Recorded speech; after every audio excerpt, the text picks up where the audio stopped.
ahora sí, Juan Carlos, tienes la palabra, tienes la atención. Pues nada, gracias. Muchísimas Gracias por... Antes de nada, gracias por invitarme, por organizar esto y por facilitar estas charlas y estos intercambios, que a mí me interesa más que sea un intercambio, que yo de la chapa intentaré, no sé, situar un poco el tema, ¿no? Para que se nos ocurran intervenciones, cosas, preguntas y tal. Y cuanto más horizontal sea, de hecho, si no fuera horizontal sería como un oxímoron, como una contradicción con la propia idea de la anarquía relacional, que es un marco, digamos, horizontal, un marco que en ningún caso o sea, no tiene ningún sentido que sea de arriba abajo, ¿no? Que sea una chapa por mi parte y cosa a casa, ¿no? Eso sería absurdo. Entonces, además de que sería muy aburrido, ¿no? Entonces, nada, pues yo cada vez que intento dar una pincelada así de situar, como digo, el marco, me sale diferente. No sé, no tengo ni idea más. Me está gustando y lo que hago es no pensar para nada cómo va a salir, de cómo por dónde voy a empezar, con lo cual ahora mismo estoy totalmente en blanco y vamos a ver cómo sale. En fin, al final tampoco es... O sea, sí que es verdad que tiene muchos matices, muchos puntos de vista, porque se trata, por un lado, de una manera de enfocar las relaciones, de enfocar lo íntimo, lo cotidiano, en relación a las demás personas y cómo plantear nuestras conductas, nuestras prácticas, ¿no? Pero por otro lado también tiene un poco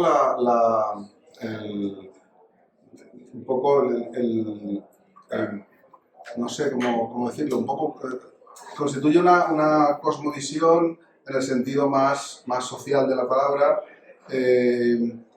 que intenta reconciliar o conciliar cómo nos comportamos a nivel micro y con cómo nos gustaría que fuera el mundo, o sea, que fueran las sociedades en las que vivimos, ¿no? Seguramente muchas personas aquí compartimos que nos gustaría que las sociedades fueran menos autoritarias, más participativas, menos basadas en dogmas y en normas que nadie pone en duda o que nadie reflexiona sobre ellas, ¿no? Que las sociedades de alguna forma se parecieran menos a lo que es el ejemplo que pongo siempre, un contrato de telefonía móvil, ¿no? En la que tú llegas y firmas lo que... Bueno, de telefonía móvil o de Facebook o de Google o de cualquier cosa, ¿no? De Amazon o de... Es decir, un contrato de estos o de banco, ¿no? Que llegas y ni siquiera para qué vas a leer el rollo ese que te sueltan si no tienes nada que... la única opción que tienes es sí o no. Y evidentemente quieres un móvil y sabes que Vodafone, Orange o Movistar o tal, todos te van a poner una cosa que no te va a parecer bien. Es decir, que al final acabas por no leer, ¿no? Pues socialmente, o sea, digamos, es un ejemplo bastante representativo de cómo nos relacionamos. Es decir, normalmente no... en general, no nos dedicamos cada vez que conocemos a alguien, o sea, ni siquiera una sola vez, ni siquiera de una manera, o sea, de una forma anecdótica, de repente ponernos a hablar de cosas y acabamos diciendo, vamos a arreglar el mundo, jajaja, ¿no? Pero poco más, pero realmente no estamos en ningún caso planteándonos si nos relacionamos tal y como nos ha llegado el contrato este de una forma, no una forma de rollo que le das a aceptar, pero algo parecido. Es decir, pues viene de la familia, de las películas, de las novelas, de los juegos infantiles, del ejemplo que vemos a nuestro alrededor, aunque sea un ejemplo terrible y todo el mundo esté fatal y sea infeliz, pero es que no tenemos otros. Entonces o sigues eso o no sabes, o sea, en definitiva no tenemos referentes. Y entonces, a nivel de relaciones, tenemos esa realidad de la norma, eso es lo que se llamaría normatividad, ¿no? O amatonormatividad, es decir, cómo planteamos el amor, el afecto, las relaciones más íntimas, menos íntimas, de cuidado, de apoyo, no sé, la ternura, la pasión, todas esas cosas en las que nos movemos, ¿no? En las que nos movemos cada día, y cómo eso se parece a cómo nos gustaría, como decía antes, que fueran las sociedades, ¿no? Las sociedades nos las traen, nos las encontramos dadas, o sea, las leyes, no solo las leyes, sino lo que se llaman, lo que se llama esquema cultural hegemónico, ¿no? Es decir, lo que sabemos que hay que hacer, ¿no? Por todos los temas que he comentado antes y muchos más, ¿no? Porque vivimos en una especie de inmersión en esa estructura cultural, ¿no? En esa construcción cultural que a todos al final, a todos y a todas nos define. No solo define nuestras conductas, sino que nos define de alguna forma, ¿no? Entonces, como digo, esa conciliación de cómo nos gustaría de igualitaria, de horizontal, de justa, de no autoritaria que fueran nuestras sociedades, y no lo son porque no tenemos mucha influencia en ellas, seguramente ni siquiera hemos pensado cómo nos estamos relacionando, si la forma en la que nos estamos relacionando se parece a cómo querríamos, cuando hablamos arreglando el mundo que decía antes, ¿no? Decimos, pues tenía que haber más participación, más tal, pero luego en realidad las relaciones las llevamos de una forma similar. O sea, muy normativa, muy poco reflexionada. O sea, que al final un poco, si tuviéramos que enmarcar, o sea, o mejor dicho, poner como un foco y decir cuál es la esencia de todo esto, es convertir lo que es normativo en algo más consciente, y en este caso en lo que se refiere a las relaciones más cercanas. Es decir, si os fijáis, no estoy hablando en ningún momento de números, ni de relacionarnos con una persona, ni con dos, ni con tres, ni con ninguna. O sea, de hecho en la anarquía relacional en ningún momento hace falta hablar de números. O sea, no es que no haga falta, es que el foco no está ahí. Que luego nos relacionamos porque no nos relacionamos con nadie, pues claro, porque oye, pues si no en un momento dado, no, pero a lo mejor una temporada sí, ¿no? Oye, mira, yo ahora he estado un mes bueno, pues fenomenal. O nos relacionamos con 3, 4, 5 personas, las que sean.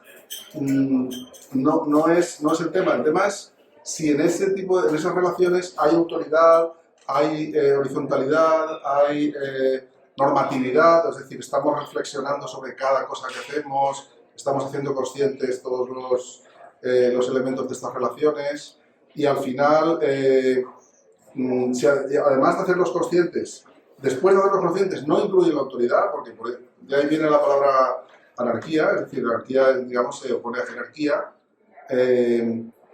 y esa oposición a jerarquía acaba generando como consecuencia esa otra necesidad, la necesidad de convertir en conscientes todas las conductas, porque las conductas por defecto sí son jerárquicas.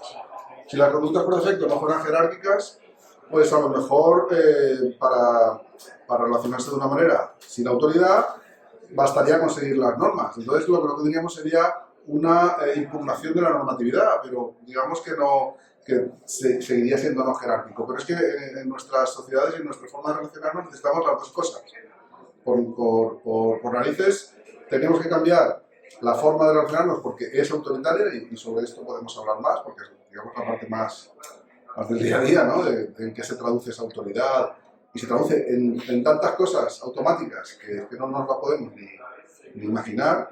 O sea, imaginar sí, pero cuesta. hay que ir dándole a la manivela para que vayan saliendo las cosas, la cantidad enorme de cosas en las que aparece autoridad. Y luego la no normatividad, que sería la parte de, para conseguir eso necesitamos autogestión, necesitamos superar los automatismos, o sea, que la construcción cultural de forma automática genere las conductas sin que pasemos por esa crítica, y esa crítica al final es conciencia, o sea, es reflexión y comunicación, porque estamos hablando siempre de reflexión colectiva, o sea, al final el resultado de todo esto tiene sentido cuando construimos redes, porque hay una cosa que no hemos comentado, pero que está ahí, que que conocemos claramente, que es que las personas necesitamos que nos cuiden. Y el que piense que no necesita que le cuiden, pues que espere, que no va a tardar en cambiar de opinión, ¿no?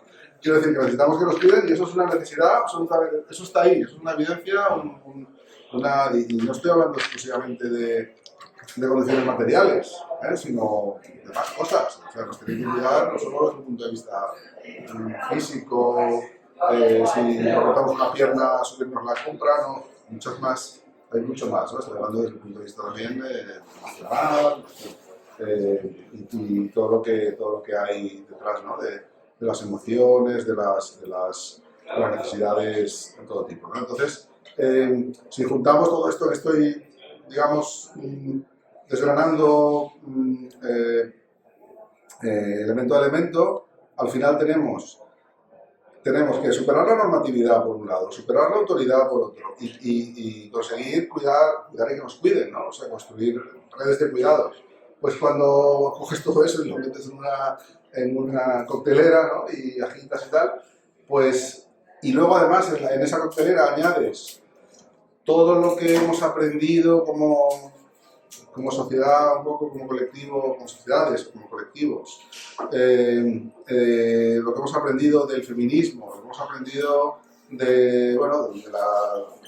desde el postestructuralismo, ¿no? Hacia acá, ¿no? Como que tiene que ver con, o sea, esto es una cosa un poco más técnica, ¿no? Pero técnica de un área que yo no soy técnico, por lo cual me perdonaréis.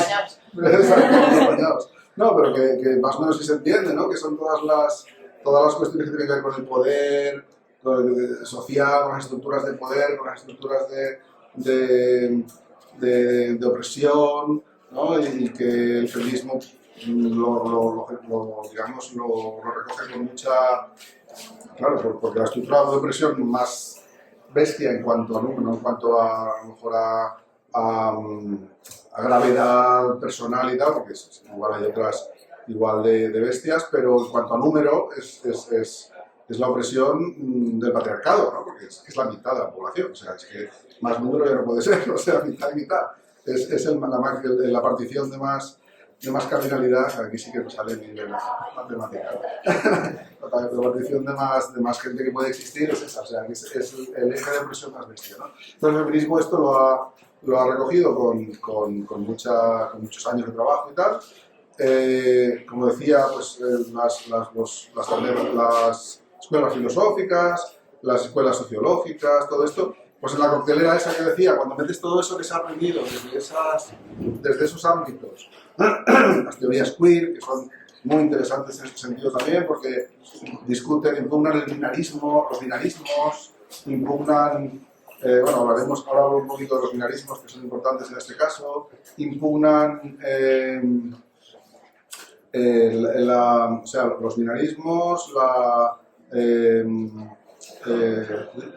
no me acuerdo lo que iba a decir, pero en fin, que en definitiva, todas estas enseñanzas, todas estas cuestiones que se aprenden, que se conocen históricamente, que sobre todo cristalizan a finales del siglo XX, principios del XXI, lo metes en esta coctelera que os decía, y de alguna forma mi impresión, después de haber investigado, de haber dado vueltas al tema y no sé qué, es que tenía que aparecer algo parecido a esto, ¿eh? Y todas las enseñanzas del anarquismo, por supuesto, que no lo he dicho, pero claro, que son 2 siglos no solo de teoría, no solo de autores y autoras muy bestias,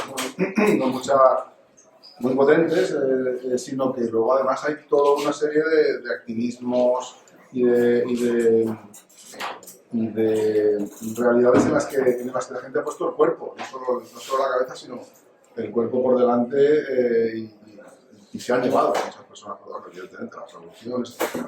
Pero cuando metes todo esto, de alguna forma, mi impresión después de estudiarlo y de darle vueltas y de consultar y de no sé qué, que si veis el libro veréis que está lleno de referencias, y tuve que quitar muchas porque si no parecía eso, otra cosa, no tenía sentido. La editora, el editor fueron muy fundamentales, ¿no? En cualquier obra lo son, pero en este caso es así.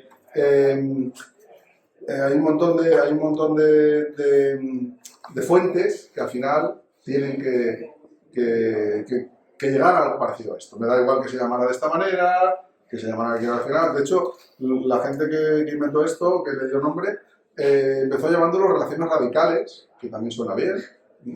Luego acabó llamándolo energía relacional, es decir, que el nombre un poco es lo de menos. Pero algo parecido a esto, con todos esos mimbres tenía que salir una fiesta de este estilo. Insisto, bueno, lo de la teoría queer es que decía que se me había olvidado, que me he quedado ahí como pensándolo, era el binarismo y el esencialismo. Es decir, el esencialismo como ¿cómo es el ser humano en esencia? Pues nos da igual cómo sea en esencia. ¿Cómo queremos que sea? Pues eso la teoría queer lo aporta. Bueno, cada uno de todos estos, digamos, cada una de estas fuentes aporta ese pequeño ingrediente y sale algo parecido a esto. Y lo que sale, pues igual ya, pues, bueno, no sé, doy un par de pinceladas más de las cosas más, y luego ya nos ponemos a lo mejor a preguntar y a partir de ahí sí que salen más cosas, ¿no? Pero igual un par de pinceladas sobre lo que es esos binarismos que digo que la teoría queer aporta, por ejemplo, ¿no? La teoría queer habla del género, bueno, habla de muchas más cosas, pero la obra de Butler, por ejemplo, se centra en el género, ¿no? En que al final a mí hay una frase que me sirve para resumir bastante, que es: el género no es lo que somos, sino lo que hacemos, ¿no? Lo que es la performance, la performatividad. ¿Qué quiere decir? Que esa visión que tenemos de las relaciones como identidad, es decir, de hecho en algunas lenguas y en algunos entornos, si os fijáis, la gente no dice estoy casado o estoy casada, sino soy casado o soy casada, ¿no? Y es que en realidad es una identidad, ¿no? Es decir, convertimos ciertos rituales sociales, y en particular los que tienen que ver con, es decir, decimos somos amigos, somos pareja, somos tal, o sea, convertimos ciertas, las conductas más significativas las convertimos en identidades, ¿no? Pues ese esencialismo, y además pensamos que es la forma en la que tenemos que, es nuestra forma, ¿no? Y es que soy así, bueno, yo no podría, que me parece maravilloso, como nombre de tal, va por ahí, es decir, es que yo no podría porque soy así, porque si no sí podría, o quizá podría, nada más con que te digan quizá podría ya es otra cosa, ¿no? Creo que me costaría, pero quizá podría, vamos a ver. Pero yo no podría significa que es que no soy, no podría porque no soy así, o sea, no tengo esa capacidad por una cuestión de esencia, porque yo soy monógamo, o yo soy no sé qué. Entonces, por eso digo, ese elemento es básico, y eso lo que nos lleva es a no diferenciar, a diferenciar de una forma, a hipertrofiar la diferencia entre unas relaciones y otras, igual que hipertrofiamos nuestra performance de hombre o de mujer. Es decir, a una criatura recién nacida se la va machacando de una forma continua durante años para que performe como hombre o para que performe como mujer. Y ahora mismo aquí somos un ejemplo evidente de que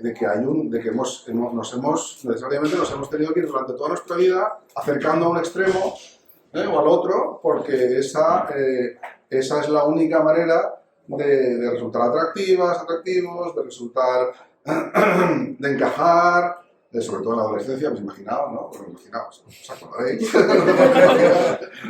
Pero bueno, retrotraeros más bien, ¿no? En fin, pues igual que esa hipertrofia de años y años y años que vamos performando, no, que vamos sufriendo al final, ¿no? Como género, como personas con género o con género asignado, ¿no? Llevamos a cabo en nuestra vida de la misma forma cuando entramos en una relación que hemos etiquetado, que hemos aprendido a etiquetar como de pareja o como de amistad, por ejemplo, o como de familia paternofilial o maternofilial, pero es más fácil si nos centramos en pareja-amistad, ¿no? Que es como la que tenemos más presente. Hipertrofiamos exactamente igual, o sea, cuando si somos pareja tenemos que hacer todo lo que hacen las parejas, tenemos que decirnos todo lo que se dicen las parejas, tenemos que que comportarnos. Tenemos derecho a que la otra persona resuelva, digamos, nos atienda en cómo se atiende a una pareja, no cómo se atiende a una amistad. Tenemos derecho a enfadarnos si no nos atienden como se atiende a una pareja, ¿no? Y entonces, ¿qué tiene eso de malo? Pues esto no es una cuestión de bien o mal, ¿no? No es una cuestión ética, ni moral, ni nada. Pero seamos conscientes de que es una hipertrofia. O sea, seamos conscientes de que si somos una amistad, tenemos que hacer tenemos que enfatizar las conductas que se asocian a la amistad, y si somos pareja tenemos que enfatizar, hipertrofiar, como queráis decir, esas conductas. Entonces, ¿es malo o bueno? Me da igual, pero seamos conscientes de que es así, ¿no? La analogía relacional propone al menos todas las cuestiones o sea, propone de alguna forma evitar esa hipertrofia, ese irnos a los extremos, y por tanto borrar un poquito, pues igual que la teoría queer propone borrar esa performance de género, intentar que cada persona esté en el punto del espectro o del espacio del multidimensional que le venga en gana, ¿no? Sin tener que sufrir esa presión para irse a un lado u otro, pues en este caso sería lo mismo, es decir, no nos vayamos, si no queremos, a un extremo ni a otro, y eso podemos hacerlo evitando las etiquetas. No quiere decir que evitar las etiquetas sea como el mantra, ni el dogma, ni nada por el estilo, pero de alguna manera, cuando te etiquetas y cuando usas la etiqueta y cuando la repites y cuando tal, al final, como decían en los años 60, quien no, o sea, vive como piensas o acabarás pensando como vives, ¿no? Pues es algo parecido, es decir, el lenguaje hace realidad, bueno, hay tantísimas evidencias de que las etiquetas, porque diferenciamos entre etiquetas descriptivas y etiquetas prescriptivas. Las descriptivas son las que solo nos ayudan a entenderlo, ¿no? Y las prescriptivas son las que nos ponen como en una jaula, en una caja, ¿no? Y no nos dejan salir de ahí.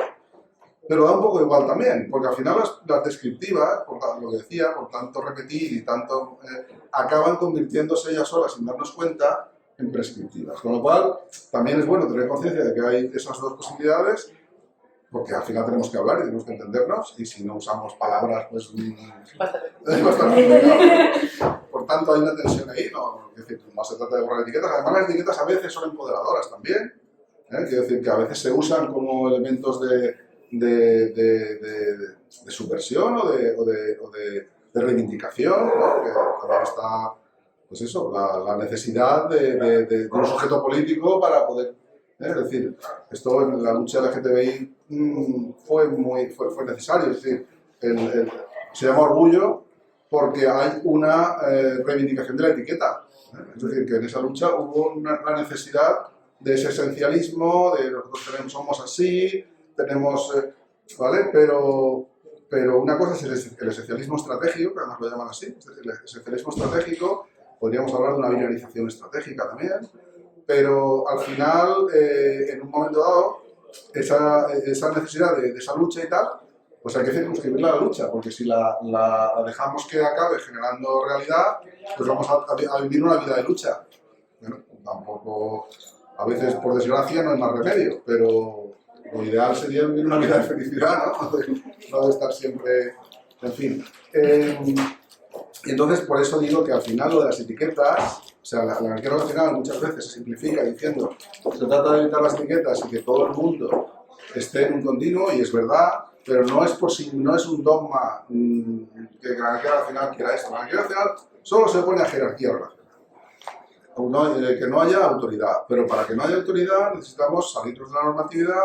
Para salirnos de la normatividad tenemos que salirnos de las etiquetas, y al final, en la práctica, muchas veces, y así con esto un poco acabo para que podamos preguntar, ¿no? Al final, esto se concreta en cómo vivir, ¿no? Pues mira, hay una síntesis, ¿no? Que es cuando yo construyo parejas, sea una o sea varias, sea monogamia o sea poliamor, o sea monogamia consensual, monogamia ética, todos los nombres que queramos darle, que todos contienen alguna cláusula que significa varios, poli, no mono, se refiere a varias tal, y monogamia, que se refiere solo a una. En cualquiera de todos esos casos construimos un pedestal. Construimos un pedestal al que le ponemos una etiqueta. La cuestión de las etiquetas viene de ahí, viene un poco de ahí. Se puede ejemplificar así. Ponemos una etiqueta en ese pedestal y decimos, este pedestal lo vamos a llamar amor, si es poliamor, o gamia, si es no sé qué, o como queramos llamarlo, pareja, churri, ¿vale? Como le queramos, ¿vale? Y tantas cosas, ¿no? Como queramos llamarlo.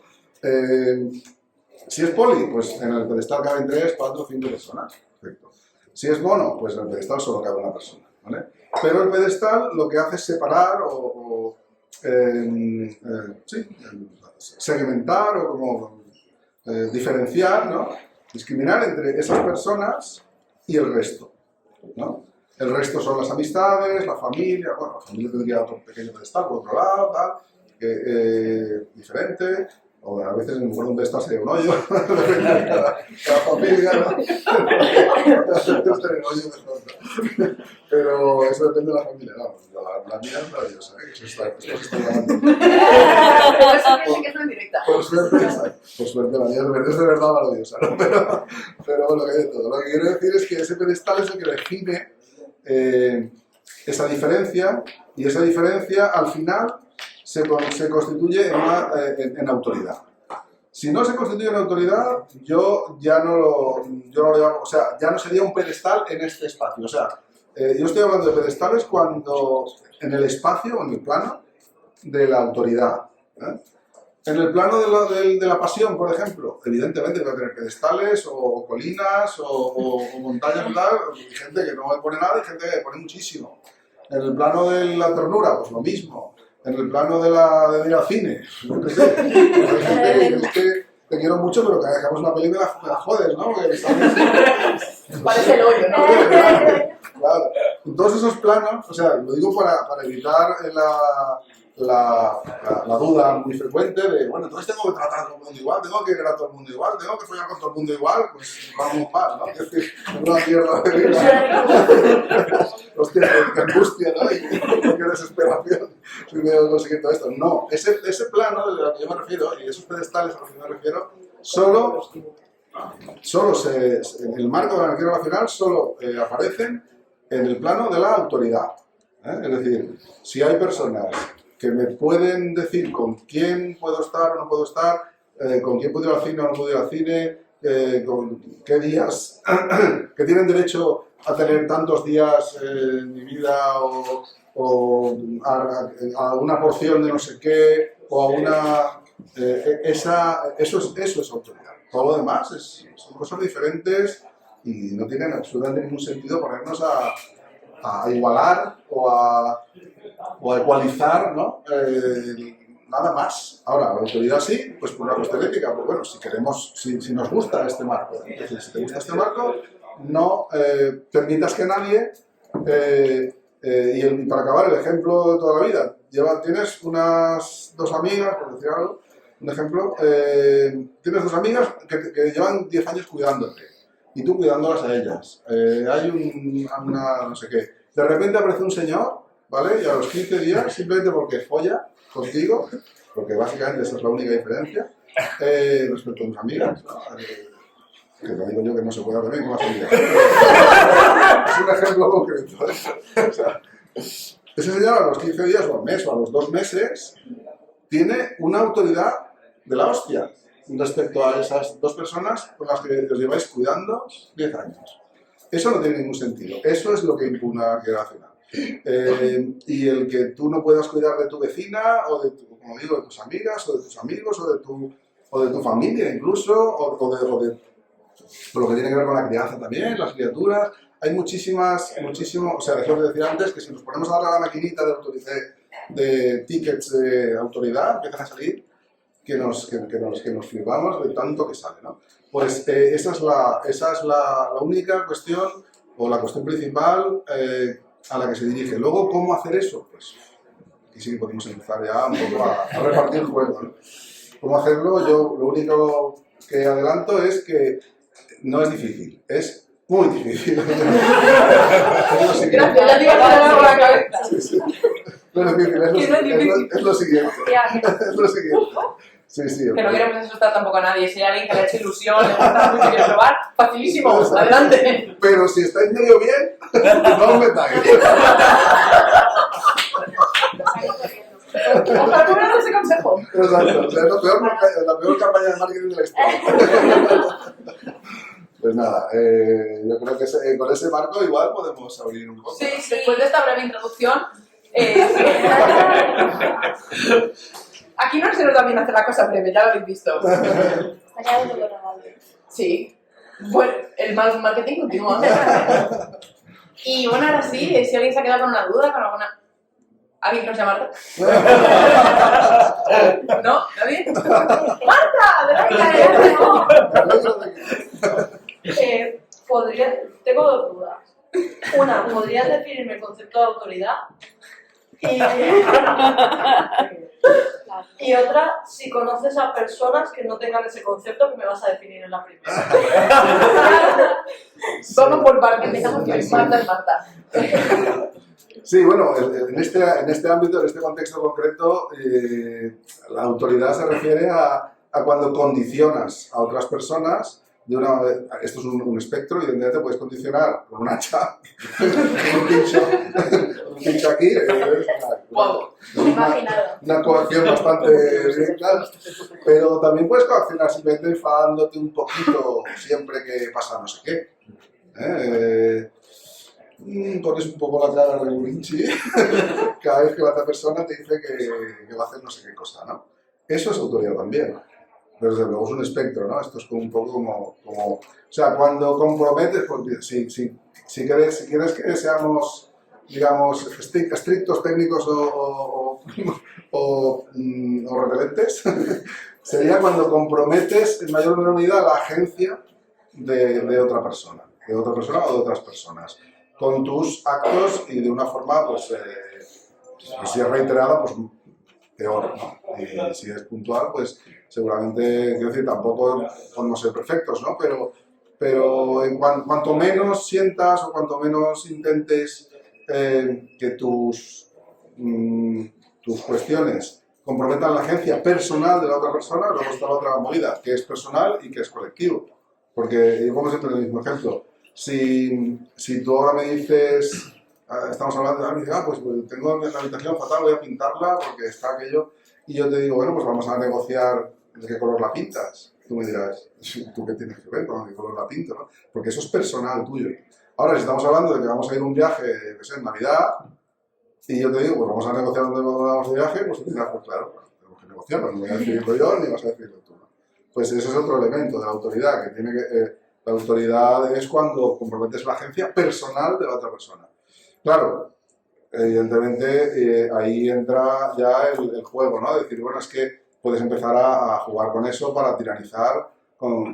Si tienes el poder de la palabra, el poder de algún tipo de autoridad moral, o simplemente como que a la otra persona le gustes tú, más de lo que te guste a ti, ya tienes un poder que le dé la hostia.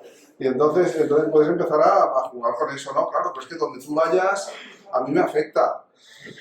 Oye, pues no, o sea, quiero decir, eso ya es un digamos, sofisma, ¿no? Y decir, no, perdona, lo que es mi cuerpo, es que no me dejes tocarte, iba a decir una manera, no me dejes tocarte, exacto, no me dejes tocarte la nariz, a mí me angustia, entonces pues te jode, no me dejo tocarte la nariz porque es mi nariz, porque es mi cuerpo, ¿no? Y hay un límite y los límites, no, en fin.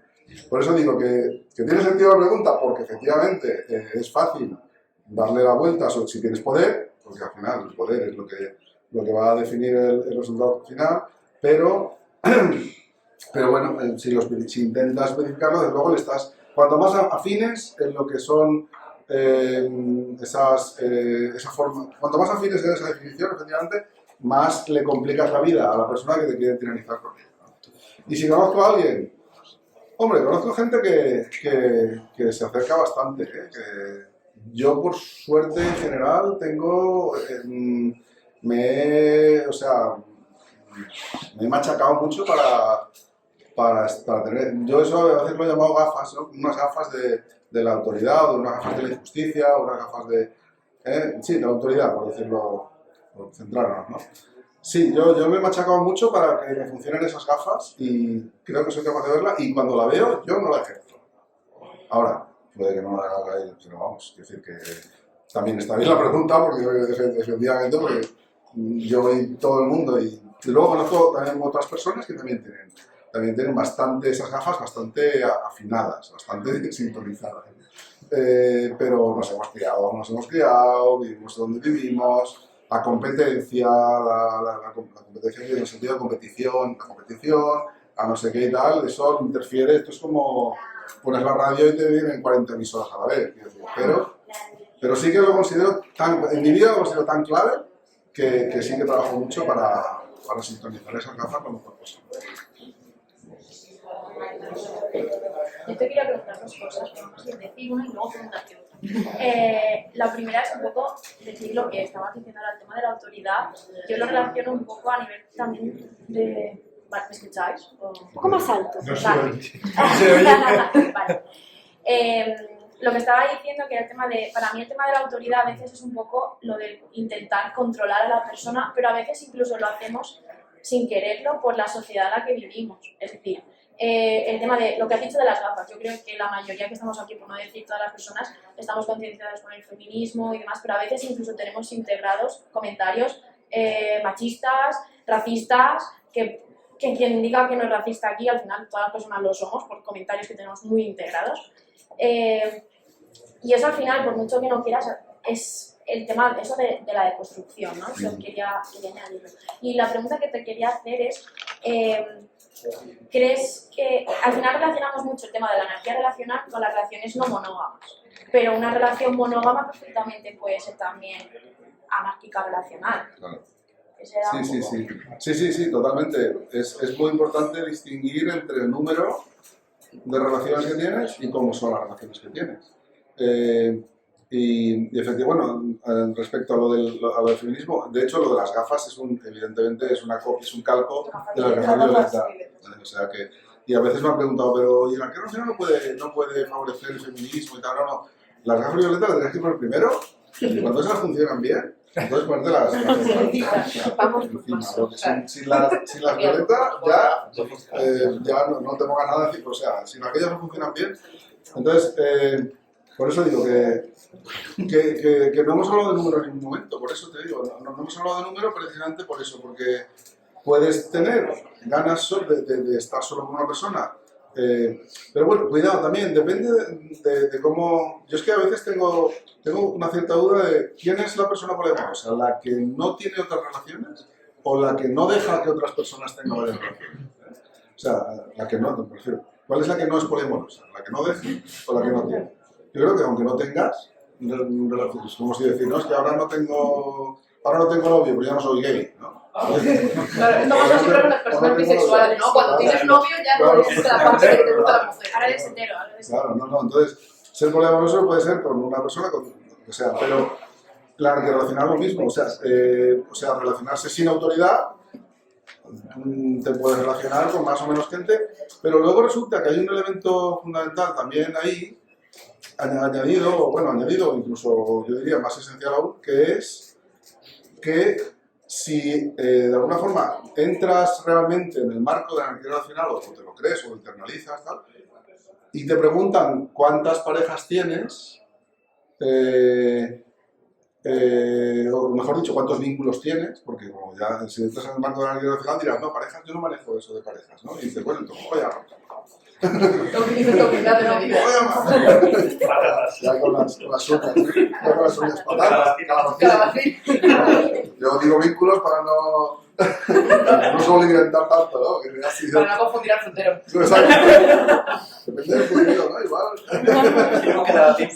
Depende del frutero como lo lleve. No, pero yo digo, si contestas vínculos, por ejemplo, como palabra así neutra y tal, y entonces, si realmente has internalizado esto y te preguntan cuántos vínculos tienes, lo que te viene a la cabeza es, yo qué sé. O sea, si sabes decir cuántos así rápidamente, otra cosa es que te dejes toda la noche para hacer una búsqueda. Y aún así. Aún así. Pero si se supone que tienes que contestar rápidamente, es que realmente no es mal, ¿eh? No está mal, pero que no has entrado tanto en esta lógica. Cuando entras realmente en la lógica, pues vínculos, pues no sé, es como si os preguntara, o sea, yo os pregunto ahora, en 10 segundos, decid cuántas amistades tenéis. Nadie lo sabe, ¿no? O sea, si alguien lo sabe, pues bueno, si alguien lo sabe, No, es como... lo es siento como- mucho. Luego que me den el teléfono y quedamos para tomar bien que tengo una más. Por dar un poco de vidilla también. Quiero decir que esa es un poco la cuestión, que entonces el número ya no tiene sentido. Si no tiene sentido el número, que no tiene sentido el poli. Más que el número te lo decía, porque a mí me ha pasado, no sé si a las personas que tengáis relación monógamas a vuestro alrededor, o sea, me ha pasado que personas que tengo a mi alrededor monógamas dan como prioridad a la pareja, ¿no? Como desaparecen unos días porque, yo qué sé, O meses. o meses, porque, sí, O para siempre. y vuelven a aparecer cuando uno se queda soltero. Yo entiendo pues que a lo mejor que tienes que tener tu momento de intimidad, lo que tú quieras, ¿no? Pero 24/7 estás un 2x1, creo que no, ¿no? Entonces era un poco por eso. Y otra pregunta que se me ha olvidado hacerte es que entré en debate con personas anárquicas relacionales, ¿no? Y me decían que el hecho de, a veces es necesario, decimos el término vínculo, pero a veces cuando estás con la típica conversación con las personas monógamas, ya, pero tú sabes lo que te quiero preguntar.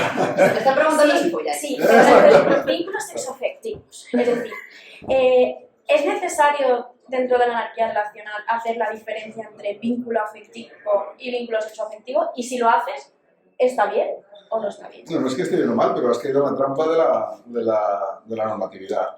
O sea, en la trampa del alosexismo, realmente.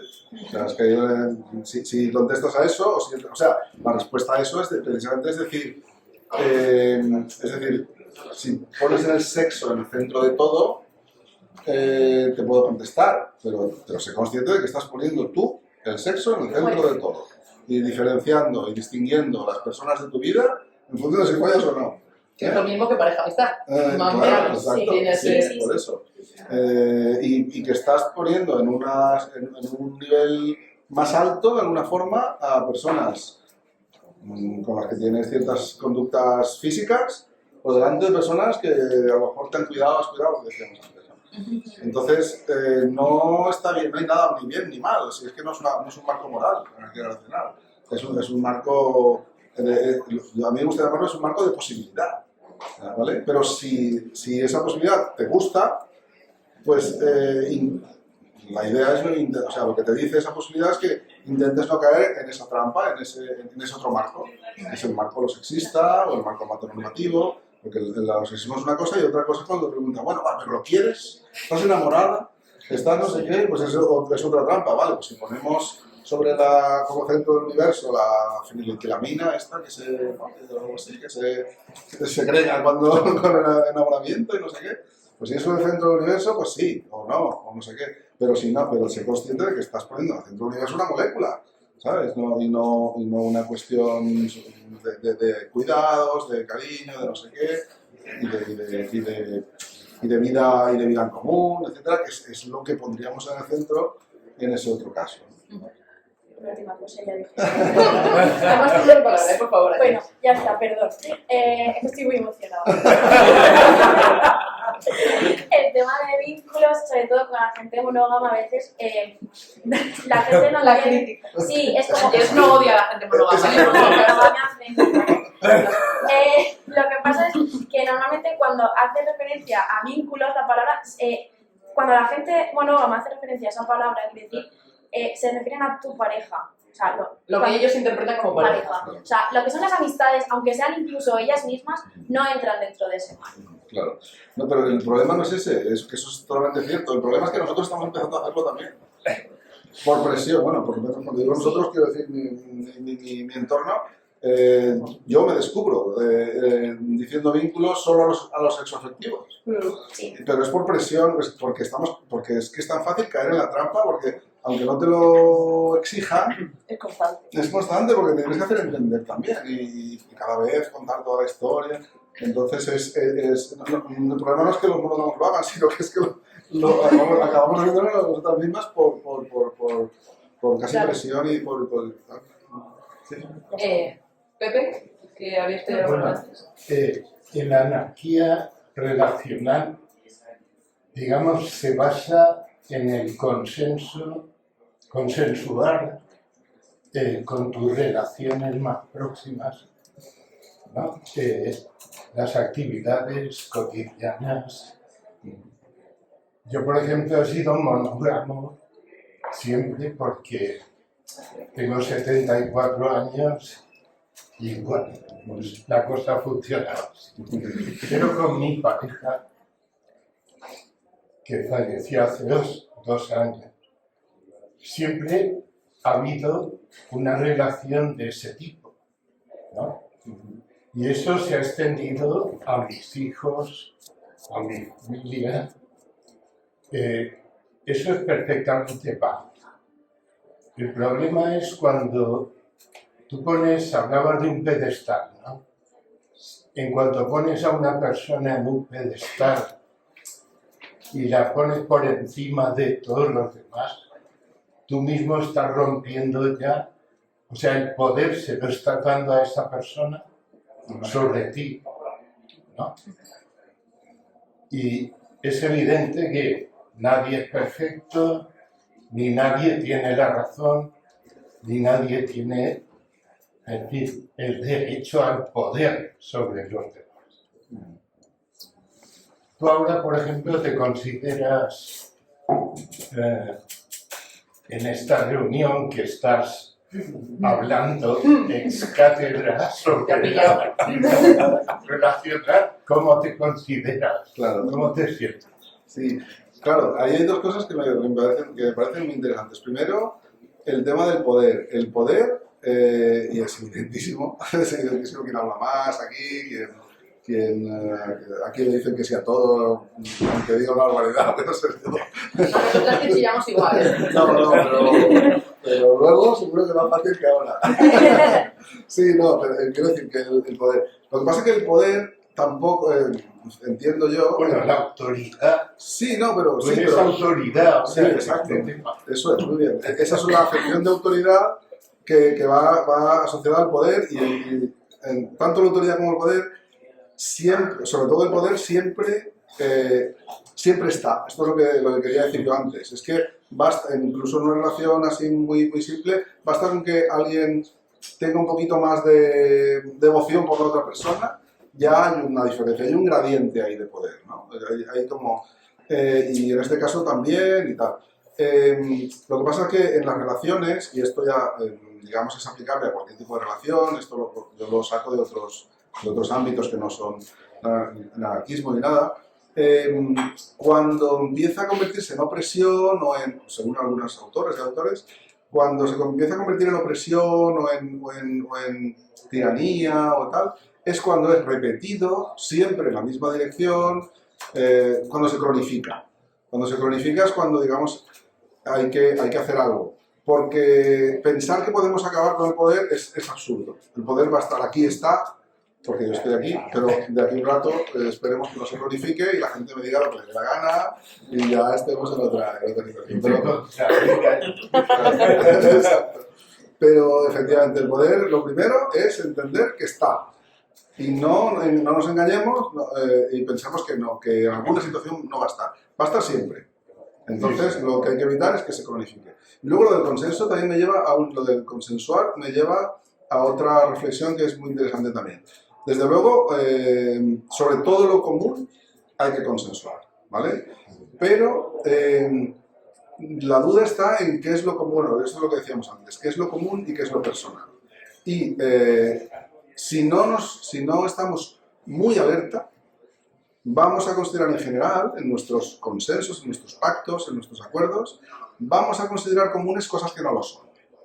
Es decir, vamos a considerar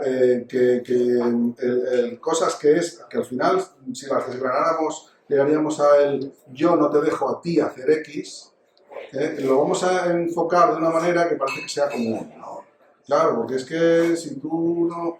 Entonces, los consensos, digamos, yo en el libro, en un epígrafe, hablo del peligro que tienen, ¿no? Como que los carga el diablo, ¿no? Los consensos, pactos, acuerdos, como lo queramos llamar. Los carga el diablo porque es muy fácil vestirlos de manera que parezca... Es muy fácil tiranizar en base a consensos, en base a acuerdos, porque se pueden vestir fácilmente de lo que no son. Y por eso yo propongo, pero eso ya es una cosa que eso sí que es mío, o sea, el libro es muy poco mío, ¿eh? El libro es muy en fin, muchísimas fuentes, ¿no?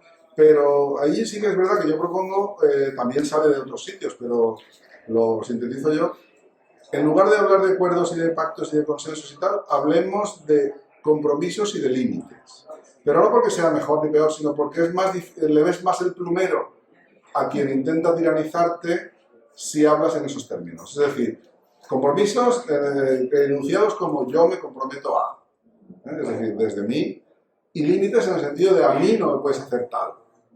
Si intentamos que todos esos, que al final son acuerdos, no, yo no digo que no lo sean, y consensos y todo, o sea, al final son lo que son, pero si lo intentamos formular en esos, con esas herramientas, digamos, lógicas o argumentales, le complicamos la vida a quien quiere tiranizarnos, ¿no? Porque si tiene que empezar diciendo yo me comprometo a, pues va a ser muy difícil decir tú no puedes dormir más de 2 noches fuera de casa, por ejemplo, ¿no? ¿Cómo planteas eso en términos de compromisos y de límites? Le complicas la vida, o sea, si al final tiene poder, va a hacer lo que le da la gana. Pero, digamos, le va a pasar el plumero. Bueno, es una forma de... Entonces, esto viene también del anarquismo, de alguna forma, porque el anarquismo es compromiso y el anarquismo es, digamos, respeto a la libertad individual, a la agencia, más que a la libertad. La libertad es una cosa metafísica, que si entramos aquí, además es metafísica estrictamente, ¿no? Aquí Marta no lo puede filosofar. No, Marta, sigue viendo tu No, pero no me he enterado. La libertad y la metafísica. Los términos de libertad. Claro, porque lo he hecho, no. Pues... Me tiene miedo. No, quiero decir que ahí hay un par de elementos clave que son esos, los compromisos y los límites. Los límites tienen que ser personales. Bueno, eso, que los compromisos vienen del anarquismo y de que es una cosa de compromisos. Y luego los límites están muy trabajados en la teoría del consentimiento, las culturas del consentimiento que el feminismo ha sintetizado, bueno, en fin, ha sacado un poco a la luz y le ha dado muchísimas vueltas y muchísimo trabajo, ¿no? Entonces, de ahí viene todo esto, ¿no? Pero yo creo que es útil, y que seguro que hay otras formas útiles de hacerlo, pero estas encajan muy bien en lo que es el marco, ¿no? ¿Había una palabra también para allí, Emma? Sí, yo, bueno, como estoy aquí nueva, tengo una duda de la anarquía relacional. Una persona que para ti es un vínculo, ¿no? Como los demás, pero la otra persona te ve como un amigo. Entonces, ¿cómo gestionan esas dos personas el no tener una etiqueta común a su relación? Bueno, en principio vínculo incluye amistad, cualquier otra cosa, ¿no? Pero si la otra persona no... Claro, es que, de hecho, no es que sea una hipótesis, es que es el 99% de nuestra vida. Nos encontramos con gente que ni sabe lo que es la anarquía relacional, lo de vínculo le suena al navegador de internet, ¿no? No es un ejemplo anecdótico, es un ejemplo, vamos, constante. La otra persona te ve según las categorías hegemónicas y tú pues le intentas explicar con poco éxito, normalmente le intentas contar tal.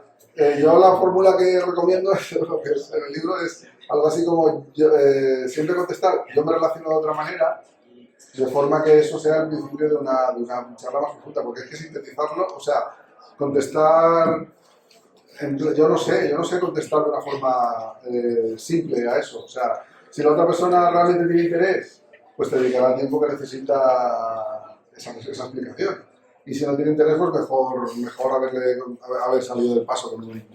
Yo puedo hacerlo de otra manera y te quedas tan a gusto, ¿no? Y no pierdes el tiempo. Pero sí, requiere toda una...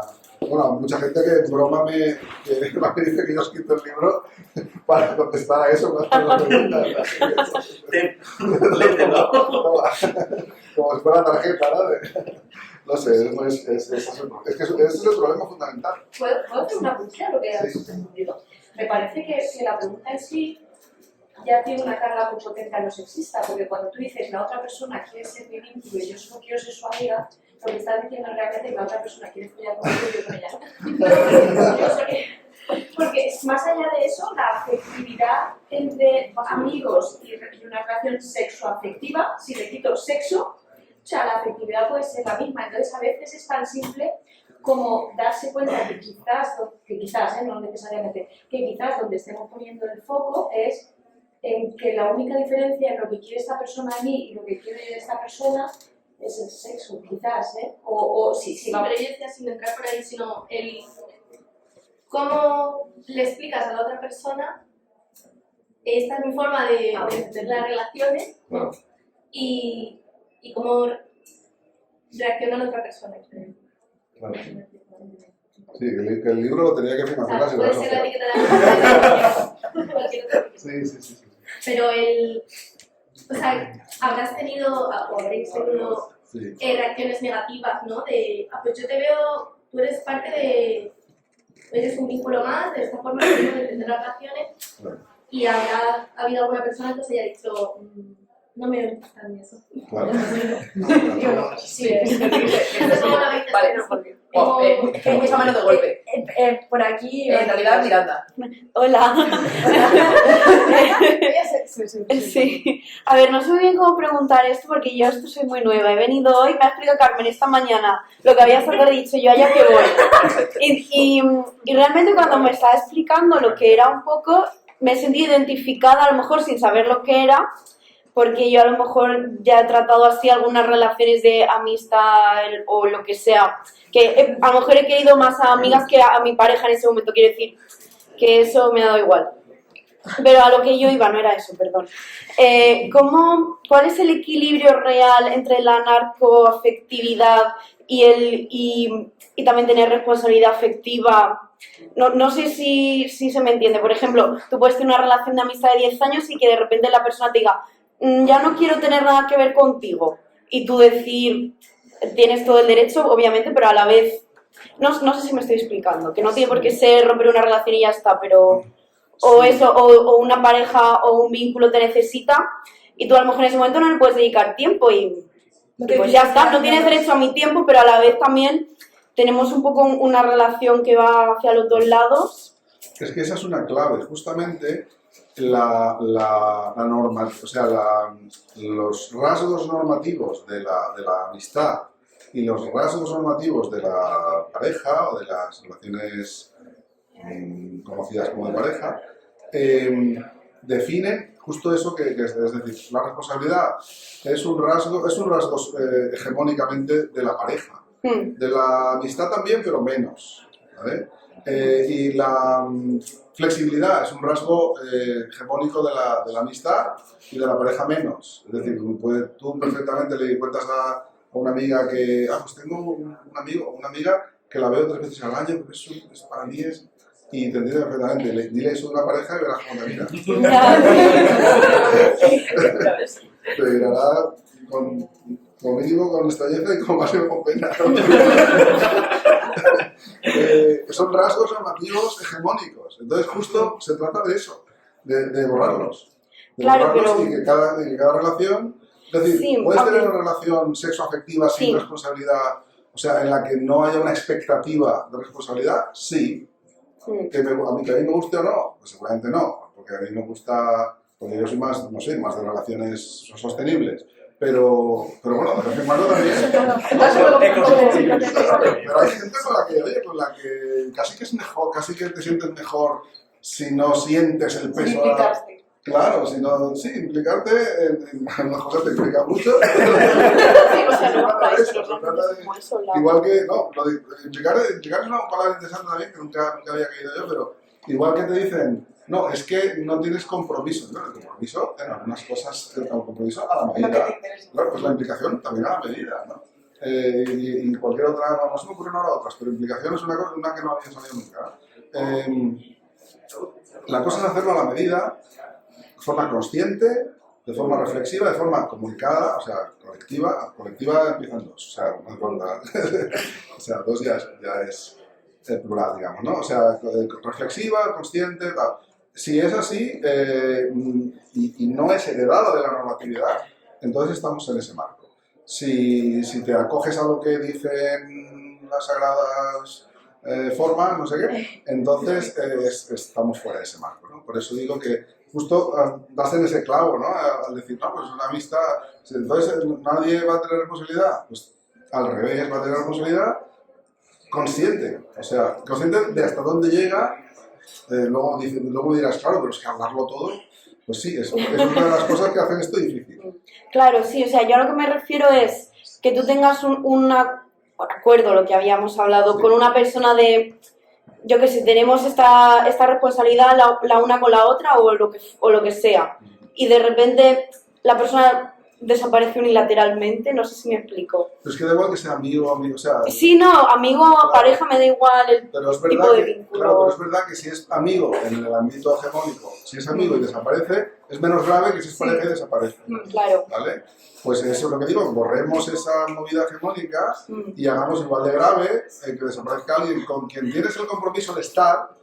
Si desaparece, está rompiendo el compromiso. Claro, realmente sí que se considera eso, ¿verdad? Claro. A eso era lo que yo me refería en el hecho de que parece un poco como que cada uno, o sea, no tienes derecho a mi tiempo, pero a la vez es como también tienes compromisos con la gente. Claro, pero compromisos que has cogido tú. Sí, porque tú quieres, Porque tú efectivamente. quieres. Además, Sí. que son los únicos que tienen algún sentido. Los compromisos que te... Estás obligado a... Exacto, Claro, son sí. compromisos, son Obligaciones. obligaciones, y luego si no hay gente que te las Que lo imponga, sí. Sí, que te haga cumplirlas de forma coactiva, como si nos pudieran, ¿no? Por eso es importante esa cuestión del compromiso. Gracias. Y luego la responsabilidad, ahora aprovecho, la responsabilidad, la palabra no me gusta. Yo entiendo que está planteada con muy buena intención y estoy de acuerdo con el fondo. Pero a mí responsabilidad, por lo que sea, me remite a culpa. Y me remite a responsabilidad penal, responsabilidad civil. Eso es cada vez rápido. Y entonces, obligación. me gusta más. Sí, a obligación, me remite a cosas que no me gustan. Prefiero compromiso, que sea positivo y desde luego respetar los compromisos y respetar los límites. Que al final es lo mismo, ¿eh? Sí. Pero me suena mejor. Vale. Aquí queríamos hacer mini paréntesis, me permite Juan Carlos. Hay varias intervenciones ahora mismo pendientes, ¿vale? Los tenemos de verdad presentes a todos. La cosa es que nos estamos acercando ya hacia el final. La idea sería ir recogiéndonos, entonces no queremos que esas intervenciones se queden fuera, pero sí que vamos a intentar por ambas partes que sean lo más breves posibles, para no irnos demasiado y que puedan participar todas las personas que quedan, ¿de acuerdo? Sí, quizás. ¿Marta? Sí, algo más breve. Por eso hay que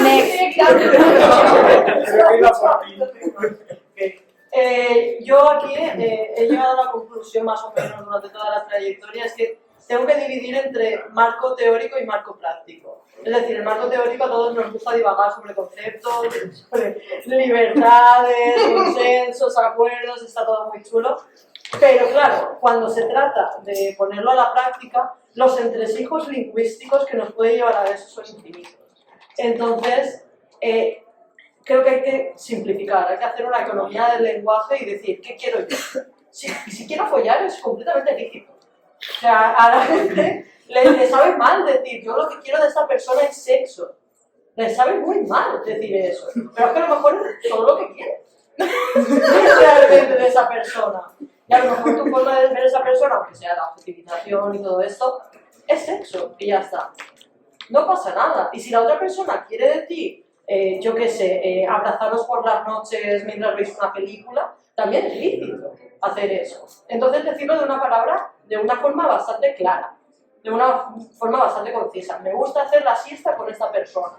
Pues se lo voy a decir. De ti me gusta hacer la siesta, ver películas, pero hacerlo en la mente de cada uno. No sé. Si no es muy coñazo, muy mierda.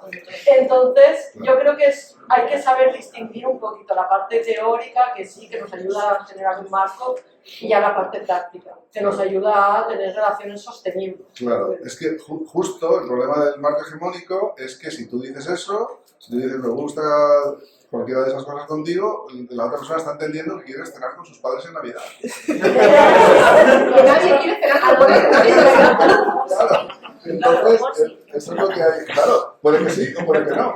Pero el problema es que el marco hegemónico dices que no follar y no diciendo lo otro. Y es lo que hay que desgranar. Esa es la clave. Se ha tomado muy en serio Juan Carlos lo de la brevedad. Katy. Sí, bueno, a mí respecto a esto quería hacer un comentario respecto a esto de la responsabilidad afectiva, también por tener un poco un punto crítico con respecto a tu postura, porque, o sea, para mí personalmente, después de haber escuchado a muchas personas hablar sobre esto de la responsabilidad afectiva y tal, que hay un montón de puntos de vista distintos de lo que es o debe ser o tal cual. O sea, a mí personalmente, que esto también es personal mío, no es nada así que tenga que ser general, pero me gusta pensar en, respecto a esto de la responsabilidad afectiva, y me ha gustado mucho que hicieras alusión a la responsabilidad civil y todas estas cosas, porque justamente para mí es como una base, o sea, como algo que tiene que estar de base con cualquier persona con la que interactuemos en la vida. O sea, no solamente con nuestros vínculos, que para mí vínculos, o sea, igual son las personas con las que yo me siento igual un poco comprometida, ¿no? en algo, por mínimo que sea. Tengo algún compromiso con esa persona de algún tipo, ¿no? Pero la responsabilidad afectiva para mí no se aplica solo a mis vínculos.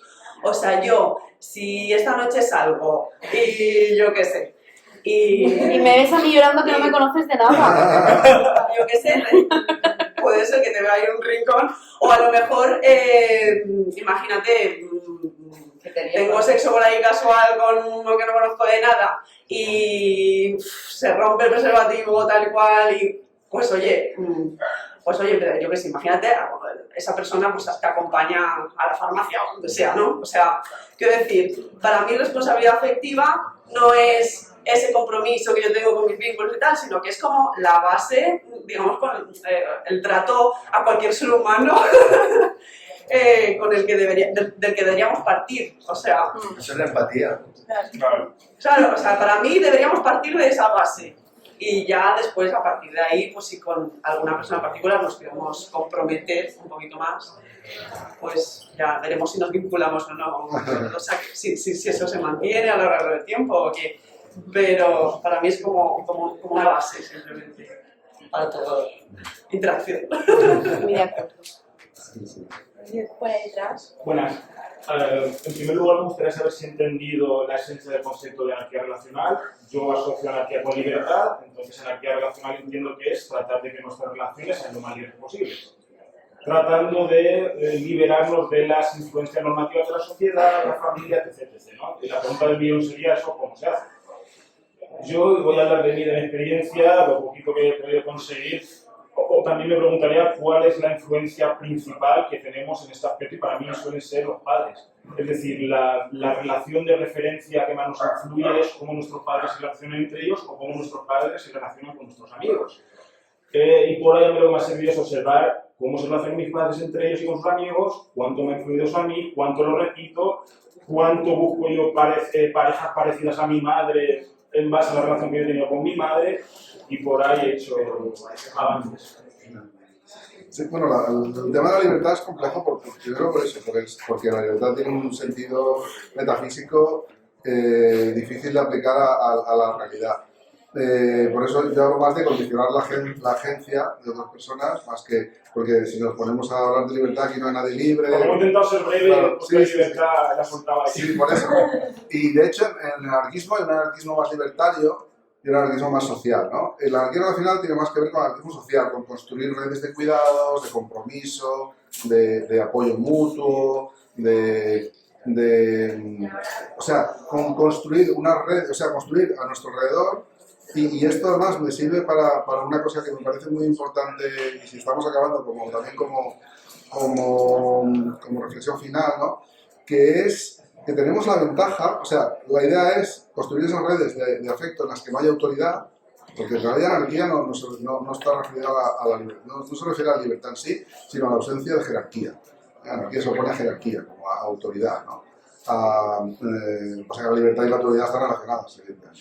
Pero la idea es que construir redes de afectividad, de vínculos, de como queramos llamar, en las que haya respeto, la responsabilidad final y el respeto tienen mucho que ver, ¿no? Evidentemente, respeto por las demás, por la dignidad de las demás personas, todas estas cosas que son las bases de los derechos humanos, en fin, que está claro que tenemos.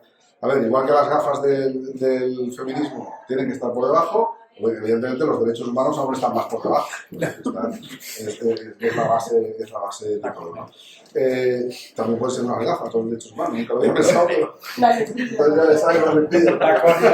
Si eres miope ya no sé cómo te va con chepa, las gafas. Pero lo que quiero decir es que esa es realmente la esencia es esa. La esencia es construyamos redes sin autoridad, construyamos redes de cuidados, construyamos redes sin pedestales en ese campo concreto de autoridad, pero sí con cualquier otro rasgo que pueda surgir sin reprimirnos en ese sentido, pero y finalmente que todo esto es muy difícil, ¿no? Porque estamos, entre comillas, programados para gestionar nuestras relaciones de forma que esta es mi pareja o estas son mis parejas, en el caso ya de una cosa más avanzada, ¿no? Como el poliamor, monogamias, etc. Estas son mis parejas, este es el resto de las relaciones, tienen ciertos derechos, tienen cierto poder, tienen cierta autoridad, todo ese tipo de cosas. Entonces, esto en definitiva es muy complicado, ¿no? Esa construcción. Pero por otro lado, y la parte de esperanza que decíamos antes, vamos a acabar en positivo, la parte de esperanza es que sí, es muy complicado, pero ya lo sabemos hacer. Ya lo tenemos, o sea, tenemos una cosa que se llama amistad y la gestionamos muy bien. Estructuralmente no está mal. Estructuralmente la amistad no acaba de funcionar mal en nuestras sociedades, por lo menos. Entonces, eso es muy guay, porque de alguna forma, y es más, mucha gente me ha escrito tal diciendo, es que para mí ha resultado un antes y un después, simplemente el que en mi vida, en mi cabeza aparezca el concepto de red. Porque yo ya la tenía, la red, pero no tenía nombre. Y el hecho de que la red esté al mismo nivel, no más ni menos, al mismo nivel que cualquier otro concepto como pareja, compañera, no sé qué. Simplemente con que exista ese concepto y con que seamos capaces de intentar, no de conseguir, de intentar ponerlo al mismo nivel, es decir, que la capa pareja no esté por encima, poniéndole un techo. Y estamos hablando de igualar a la alza, quitando ese techo. Y mira, gráficamente sería como tenemos una pareja ahí en color, yo qué sé, rosa. Sería rosa, ¿no? Tenemos ahí la capa pareja en color rosa, ¿no? Y la capa amistad en color, yo qué sé, azul, ¿no? ¿Negro? Hostia. Ya, lo compro. El color que la negro. Simplemente, o sea, no se trata de hacer nada más que coger esa capa rosa y ponerla al lado de la negra, al mismo nivel. De forma que, incluso aún dejando los dos, lo mejor sería igualar el color, no sé lo que sale con un rosa y negro. Rosa oscuro.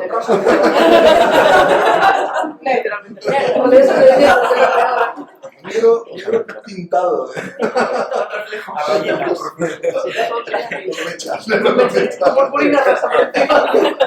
Negro canoso. Pues por tanto, lo que quitamos es ese techo de cristal, un poco, ese techo romántico, ¿no? Que nos impide que la red que ya conocemos y que ya sabemos construir y que ya sabemos disfrutar, que al final se trata de eso, no esté al máximo nivel. O sea, nuestros vínculos del tipo que sean están todos al máximo nivel. Ya está, esa sería como la... Y sabemos hacerlo porque ya tenemos experiencia, porque tenemos una red de amistades y simplemente poniéndole nombre y quitándole el tope, como si fueran los topes esos que llevan las lavadoras, cuando vienen, ¿no? Que evitan que eso gire, pues simplemente le quitan los topes, pues le ponen nombre y con eso, de hecho, insisto que he recibido feedback y cosas muy bonitas, gente diciendo, es que sí, con eso ya me ha cambiado todo. O sea, y fíjate lo fácil que es, pero simplemente es fácil porque ya... O sea, que es muy difícil porque estamos programados para hacerlo de otra manera, pero por otro lado tenemos la suerte de que tenemos un ejemplo relativamente fácil de calcar, ¿no? Que es el ejemplo de la amistad. Y luego cada uno hacemos lo que podemos para mantener eso. Bueno, sintiéndolo mucho ya por hoy, queríamos proponer ir cerrando. Sí.